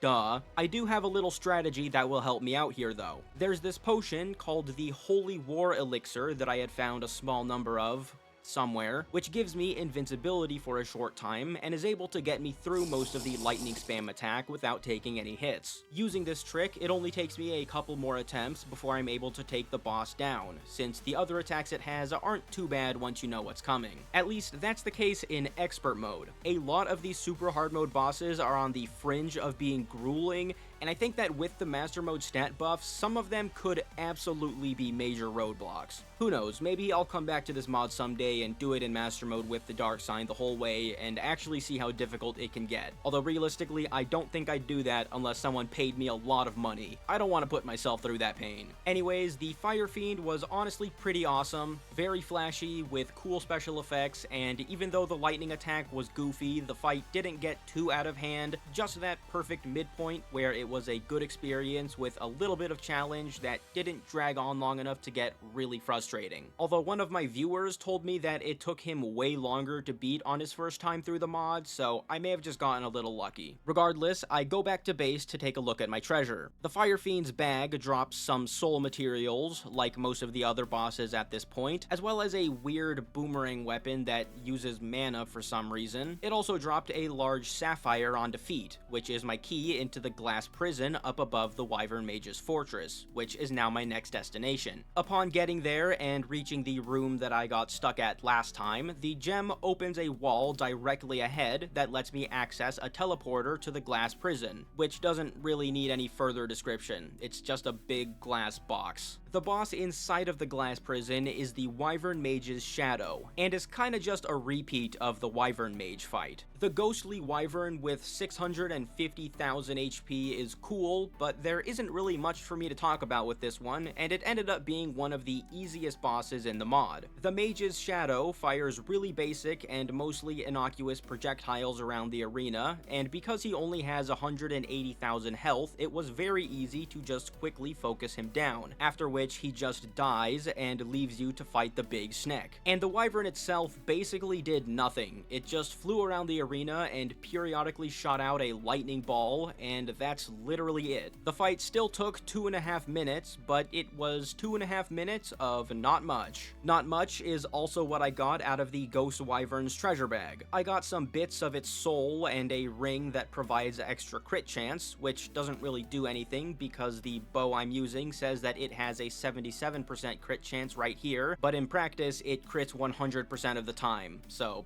whatever. Next boss. I head into the underground jungle towards the cave with the big pyramid, which is where boss checklist tells me to find the fabled triple question mark, and wanting to know what I might be dealing with, I go check it out. There's a purple summoning circle here that has manifested inside of the pyramid since the last time I came in here, and activating it brings forth a reflection of my character. As the game says, your shadow self has manifested from your darkest fears. And I think that's a nice concept, which comes with a pretty interesting fight. It starts with the shadow tossing ice shards across the room and casting some arrows and fireballs at me. Then it uses its first actual move, where it teleports into the middle of the huge cavern, removing the walls of the pyramid and sucking my character up into a vortex of projectiles. After it releases me, the shadow teleports around the room, shooting arrows from all directions and then performing a spear barrage attack from below, which I guess I simply did not have the brain power to even consider actually dodging. Then comes a blast of projectiles in all directions that return back to the shadow and then burst from him again in a spiral attack, which I dodge pretty smoothly if I do say so myself.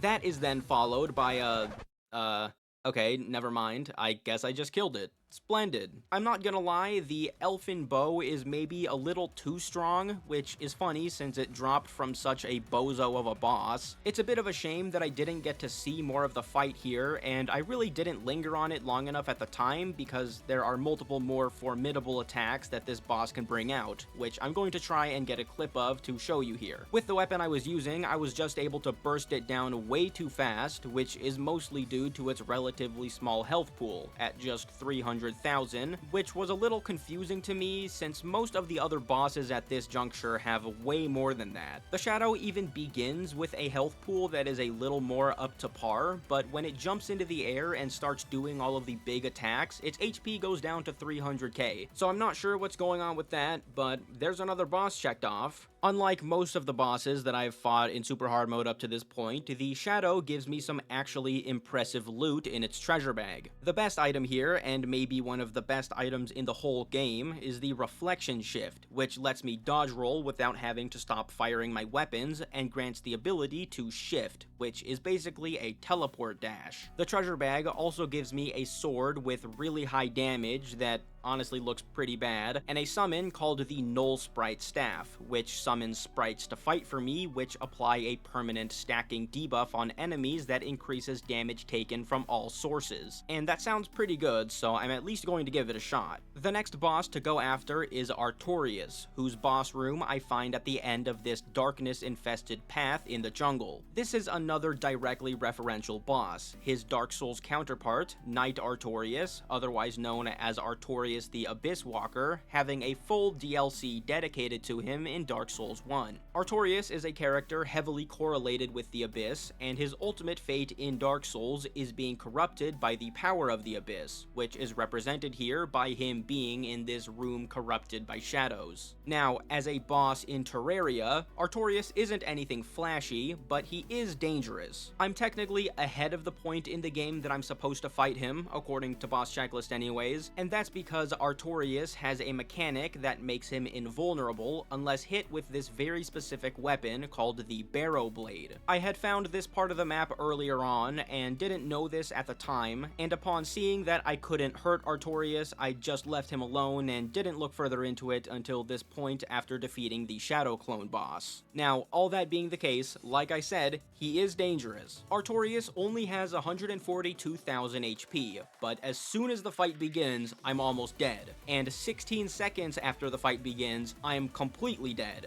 I'm like, so dead. I think Artorias ran my fade faster than any other boss up to this point. He's a beast. And then just to prove that point, on my next attempt, he killed me in 8 seconds. Like, what the f- Turns out the reason I was dying so fast was because I was kinda running straight into these bouncing projectiles called dark beads that I was having a difficult time seeing, and also a difficult time dodging because Artorias disables my wings and grappling hook, and so for mobility, I'm only left with a double jump that I believe comes from my armor. Regardless, I'm slightly flabbergasted that we have a boss in expert mode doing this much damage in single instances, and Artorias just 2 and 3 shots me again and again and again and again until I finally start getting the hang of the timing and mechanics of the projectiles. And you know, there isn't really a reason for me to harp on the fact that I'm glad I'm not playing this in master mode at this point, but the dark beads consistently deal over 450 damage, and I'm pretty sure that means that in master mode, they absolutely would one-shot me, and I am so happy that I do not have to deal with that. Now, yeah, the projectiles are obnoxious, but I honestly think this boss has a cool concept behind it. Every attack that he uses can basically be dodged by timing dodge rolls and dashes across the floor of the arena, since almost all of them come from above and can be avoided by moving horizontally. That's why I think there might be an actual reason for the dark beads doing so much damage, because there's only a couple of them at any given time, and I think you're basically just supposed to avoid them by rolling through them and moving to the other side of the arena. This idea is reinforced in Artorias' second phase, where cursed flames constantly pour down over the player, but only in the top portion of the arena, effectively blocking it off completely unless you want to take a free hit. I might just be bullshitting, but I do think that's not a bad idea for a boss, and once I got the basics of that idea in my head, I started doing better, and it didn't take long to get a fight long enough to actually activate my revive effect, which finally led to a very close victory. Man, you know, I can't believe that Phoenix Skull accessory led to another win. I don't even know why I'm still using it. It's not even that good. It's not like this mod would have been impossible to beat in any reasonable amount of time without this one item, and it's certainly not like every single fight since beating the Rage has absolutely been carried by this one item. Can you imagine a world where that would have been the case? Because I certainly cannot imagine a single item in this mod having that much power. That would be completely broken. I love game balance. Also, yes, I am trying to be cute and funny, but to any dev that might happen to watch this video and watch it all the way to this point, do not remove the Phoenix Skull. I think first-time players and novices would find this mod abhorrent and miserable without it. It is absolutely one of the most broken accessories I've ever seen in Terraria, but I mean, then again, the bosses in this mod are also kind of broken, so it evens out. Sorry I went on that whole random-ass tangent, but in the background, the Phoenix Skull has literally been carrying every single boss fight in the mod, and I had to put something about it somewhere. Anyways, let's check out the loot. Artorias' treasure bag drops Artorias' souls and 2 accessories, the Ring of Artorias and the Wolf Ring. The Wolf Ring being a direct reference to an item dropped by Artorias in Dark Souls. Obviously, the Terraria iteration doesn't share an effect with the Dark Souls counterpart, but it does craft into this really strong item called the Grey Wolf Ring. I'm not sure if I'll end up using it at all, but looking at its effects, it seems like quite a versatile item, so it's probably nice to have as an option. At this point, there's only a few bosses left, and the next one I want to find and beat is the Witch King, another long overdue boss like Artorias. There's a slight problem with this one though, which is that I don't know where to find him, and I barely even know where else I can explore, with so much of the map being fleshed out at this point. The one area that I figured might house my objective is this mostly blacked out piece of the map at the bottom of the world that I knew I could get into but hadn't tried to explore yet. Going down to take a look, I just have to break through this lava vein here to get inside. Right at the start, I'm met with an encounter, an ancient demon of the abyss, which shares a design with the pre-hard mode demon bosses that were featured in the last video, and goes down even more easily. There's another encounter a little further in against an Ulasil Knight, which again is kind of just like a non-factor, but it spices the place up a bit, since the area is otherwise just the typical underworld structures with some crappy chests and an occasional fire-breathing bone snake or two. Nearing the edge of this part of the underworld, the stone bricks and lakes of lava break off into a smaller cave of dark stone and ash. Further inside, I learned that this place is called the Ashen Caves, fittingly, and that this is the lair of the Witch King. It's basically just one long, dark tunnel that opens up into a slightly larger cavity at the end, with a summoning circle. Here it is. Here's the fight. Let me just do this so I can just, like, run up and poke him. Alright, so what are you gonna do to me? Are you gonna 3-shot me, like the other guy did?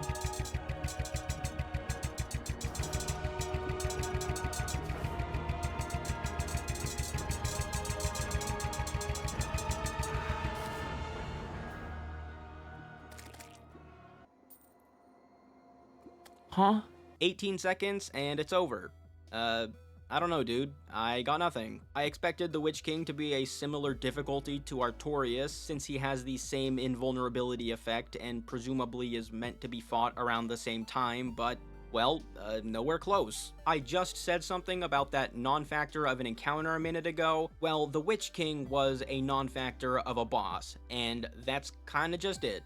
Yeah, I'll have a little more to say about that at the end of the video, but for now, let's just move on. We're almost at the finish line. The Witch King's loot isn't anything too special, and I don't end up using any of the items that he drops, although there is a fun-looking one that doubles the amount of summons you can use while enacting a relatively small damage restriction. So that could probably be pretty overpowered if used right, although I was at the point that I didn't really want to experiment with new mechanics and setups, and it just felt like sticking to what was working. And so, yet another item was lost to the abyss of magic storage. With the defeat of the Witch King, there's only 2 bosses remaining: the Earth Fiend Lich, and Gwyn. The Earth Fiend I mentioned briefly before, and that was when I was still going full mage build and gave the boss a try, and couldn't even come close to beating it. Something about the boss fight just wasn't clicking, and I'm not really sure why that is, because the Earth Fiend literally only has 3 attacks. He's basically just a huge beat stick, with almost 700,000 HP, and on top of that, summoning a huge bone serpent with another 236,000 HP, and a little mage disciple with nearly 100k. The serpent itself I count as 1 attack, and aside from that, the disciple teleports around and shoots small waves of slow-moving projectiles, and the Earth Fiend himself flings barrages of green fireballs. And that is all that this boss does. Although, one extra factor that actually plays a huge role in this fight is debuffs. Lich inflicts the player with Ichor and Broken Armor, which halves the player's defense and then lowers it by an additional 15. And this is the main reason I was taking like a third of my health per hit when I tried fighting him originally. Coming back now, I'm immune to these debuffs thanks to the Mithril Aegis, making me way tankier and thus making the boss way less deadly. For the actual fight, I just focus on taking out the serpent first, bursting it down extremely quickly with the Divine Spark weapon that I've been holding onto. That is definitely a symptom of Worm Boss syndrome. Then I focus on the Disciple, which dies pretty quickly under the onslaught of the Elfin Bow, and that just leaves the big man himself. Like I said, the Earth Fiend just throws fireballs at you, barrages of fireballs, and more fireballs, and it really just is not that hard to dodge. So I kill him on the first try after coming back with my new gear. Since this boss has been available for a while, and lore-wise is meant to be defeated before bosses like Artorias and the Witch King, it's not too surprising that its loot sucks. There's a sword that deals a lot of damage to the Witch King and breaks his and Artorias' invulnerability, but, you know, I've already beaten them anyways. And then an accessory that provides a faster, higher jump. I don't know why I'd ever need that, even directly after Atreides, but, alright. Now it's time to head back to Gwyn's tomb. Finally, after braving this beast of a map, every boss has been beaten, except for one, the Lord of Cinder himself, who, just like in the original Dark Souls game, is the last enemy we must face. The illusions of the 3 fiends and 4 Lords of the Abyss drain of color as I walk past them, towards the lowest point of the tomb. There's a switch on the outside of the room at the bottom, and finally, I enter, faced with the last encounter. Somehow, I managed to dash into the summoning circle on accident while trying to use an item in my inventory to set a teleport point, and that's the start of the fight. The battle takes place against 2 entities, Gwyn and his sword. Gwyn has 1 million health in expert mode, and his sword has another 200,000, making this by far the bulkiest boss that I've had to fight. Initially, Gwyn is rather tanky and unleashes a multitude of attacks, including Artorias' dark beads, fireballs, summoning lightning clouds, and spewing streams of cursed fire. The sword doesn't do anything on its own, mainly tanking damage for Gwyn and providing him with extra defense while it's alive, which is in effect then taken away once it's been destroyed. Gwyn throws waves of spears, causes icicles to drop from the ceiling, and as the fight goes on, throws out basically every manner of projectile that I've seen up to this point. The fight is going quite smoothly, and I'm able to burn down Gwyn's huge health pool at a reasonable rate, but eventually the increasingly intense attacks start to overwhelm me. The lingering projectiles that Gwyn leaves around the arena catch me a little off guard, and I end up running into them a lot, and ultimately get squashed between a whole bunch of attacks and die. On my second attempt at the fight, I got wrecked immediately, which is most definitely my fault, since I ended up dodge rolling into the wall and dying to a lightning bolt. No skill issue here. The third attempt gets off to a very rocky start. Gwyn is slamming me with everything, and I'm walking into everything. The phase dash that I have probably hurt me more than it helped me in this battle, but it does effectively get me away from the boss, and using the tried and true strategy of staying away and shooting from a distance gets me through the fight very efficiently, certainly not beaten within an inch of my life. Breaking into the final stretch, the Phoenix Skull once again saves the day with a revive after I get pinched between a wave of projectiles, and reinvigorated, I'm able to finish Gwyn off with a final burst of arrows. And that does it. Within the Lord of Cinder's treasure bag, I receive the true ending, the conclusion to all story events in the story of Red Cloud, with a nice little self-insert at the end of this fat paragraph. Well done, devs. Very clever. Gwyn also drops the essence of Terraria, which is just a boss rush. It summons all the bosses. Of course, I'm never beating it, but my stream viewers made me use it once anyways, so here you go. Alright. Sure, dude. Okay. Yay! Oh, it's Moonlord! Hey, we finally found him! God damn, bruh. Very nice. And of course, summoning all of the bosses broke the game, and I couldn't teleport after respawning, so I had to fly all the way up from the underworld and across the surface to gather my nearly 1 million Dark Souls. Obviously, the Dark Souls don't matter much at this point, but I'd still die a little inside if I just lost all of them by save exiting or something. But yeah, that's everything. This journey has finally come to a close. Before ending the video, I want to give my thoughts about the mod and address a couple of glaring things about it that I didn't have a great chance to talk about during the playthrough. First, you may have noticed some strange shifts in the quality of the mod throughout the game. On one hand, you have awesome environments and well-crafted, interesting bosses, like in the case of Pinwheel in pre-hard mode, and on the other, you have Chaos, in a big rectangular room at the end of a random tunnel, who just flies from side to side and shoots funny projectiles everywhere. There's a clear gap in quality between bosses like Ceres, the Witch King, and the Wyvern Mage's Shadow, who have very rudimentary attacks and just don't hold their own very well, as opposed to insanely complex bosses like the Machine,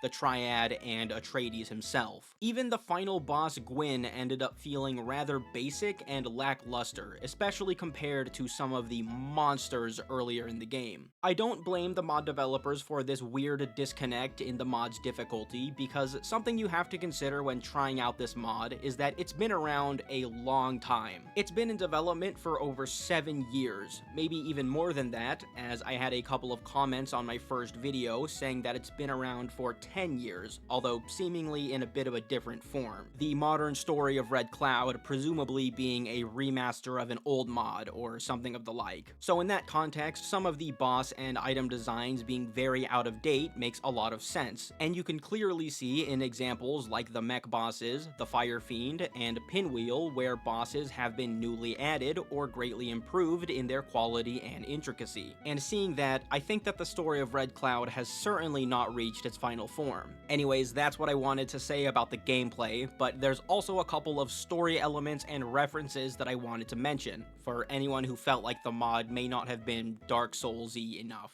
As I've sort of mentioned, the content up until Atreides is mostly custom, with a lot of the gameplay and gameplay options like the Dark Sign making up most of the Dark Souls vibe. There are direct references, with the awesome concept around the drowned catacombs and Pinwheel being inspired by the catacombs location and boss in Dark Souls. There are also a large number of enemies and a couple of bosses with the prefix Ulasile, which is a reference that I found particularly interesting. Ulasile is a location and a group of people that existed before the events of the Dark Souls games, and is only able to be played through in one instance, when traveling to the past in a segment within the Artorias DLC that I mentioned earlier. I'm not really sure if the Ulasile name being used in the mod is directly implying anything, like this world or part of it actually being Ulasile, or maybe at one point being Ulasile, directly mirroring the world of Dark Souls. Souls. What I do know is that Ulasile in the lore was, at least in part, brought down by the Abyss, which ties in a whole lot with the world being corrupted by darkness and the Abyss in the Terraria mod, and you can see how the threads are all kinda connected. A final interesting way that the devs bent the Dark Souls lore a little bit is in regards to the final bosses,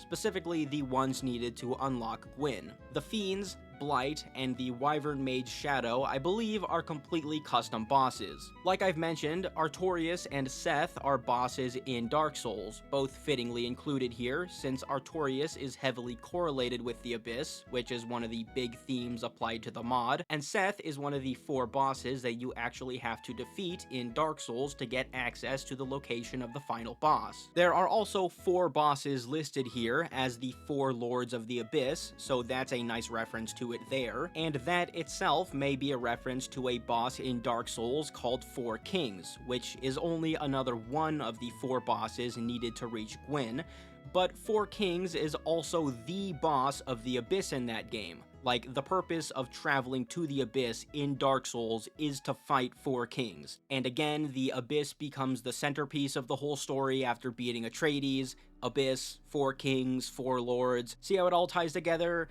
Yeah, you see? Anyways, I'm just yapping. This video is probably already just a monstrous amalgamation of my adventures in this mod, so I just wanted to share every little bit of everything that I thought was cool about it and how it ties back into the game that it's meant to be modeled after. With that, my final thoughts. This mod was an incredible journey. You so very rarely come across a Terraria mod with a story of this depth spanning so much content, and certainly not with an entire adventure map inspired by Dark Souls to go with it. This experience was an absolute first. I must admit that not committing to finishing the mod in Master Mode did leave me a bit sour, since I generally like to stick to the challenges that I give myself, but the fluctuating difficulty and chaotic nature of the bosses was rather frustrating. Again, that's generally not something I would blame the mod developers for though, and vastly, for the most part, it did not detract from the great concepts of the encounters or the awesomeness of the more difficult, flashier boss fights, although I do think that a couple of them could do with some tuning. Overall, the story of Red Cloud is far and away one of the most memorable Terraria mods that I've ever played, and I'm very happy that I decided to do so. And now I'm bringing this adventure to a close. I really do hope that you enjoyed, especially if you watched this far into the video, and if you did watch all the way through, thank you so much. This is my first attempt making a piece of content even close to this scale, which is a big reason it took so long to come out. That being the case, I appreciate any constructive feedback. I want to work on improving my videos and making them as entertaining as I can, and I hope that you'll stick with me as this channel evolves. With that, I'm out of here, and as always, I will see you in the next one.